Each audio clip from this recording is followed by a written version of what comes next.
السلام عليكم. الشرطة المصرية وجهات الأمن تلقي القبض على الراجل اللي ظاهر في الصورة ده وهو بيضرب راجل كبير في السن بالقلم على وشه قدام بنته، وده بعد ما منعه من دخوله في منزله في حي الجناين في محافظة السويس، والسبب كان خلاف على وحدة سكنية متأجرة بالنظام القديم.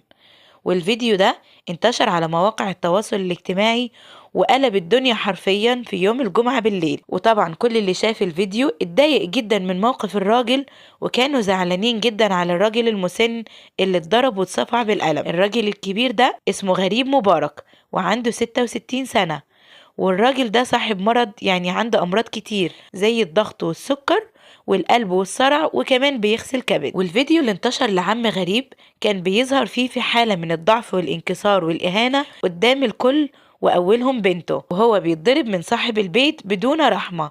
وطبعا عم غريب صرح محامي إن الاعتداء اللي تم على موكله كان بسبب صاحب البيت، وكان عايز يطرده من شقته اللي هو متأجرة بالنظام القديم أو بالإيجار القديم، وطالبوا بتوقيع أقصى عقوبة عليه. وبالفعل الجهات الأمنية امبارح بالليل بعد ما الفيديو انتشر على وسائل التواصل الاجتماعي تم القبض على صاحب العمارة وشقيقه والراجل المسن. ولكن النهاردة الصبح في يوم السبت تم الإفراج عن الراجل المسن عشان يروح يعمل جلسة غسيل الكبد، وبعد كده رجع تاني للنيابة عشان التحقيقات وكمان تتم جميع الأطراف على النيابة.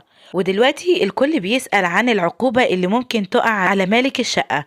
المحامي بيقول إن المتهم اللي هو مالك الشقة ضرب عم غريب أمام الجميع وأمام بنته، هيتعاقب عليها قدام القانون بالحبس لمدة 3 سنين، وممكن كمان تمتد العقوبة يعني تزيد أكتر من 3 سنين، ده إذا ثبت القاضي إن الاعتداء والإهانة اللي حصلت دي تمت ضد شخص مريض. وطبعا زي ما قلت لكم إن عم غريب مريض بأمراض كتيرة جدا، ربنا يشفيه ويعافيه يا رب.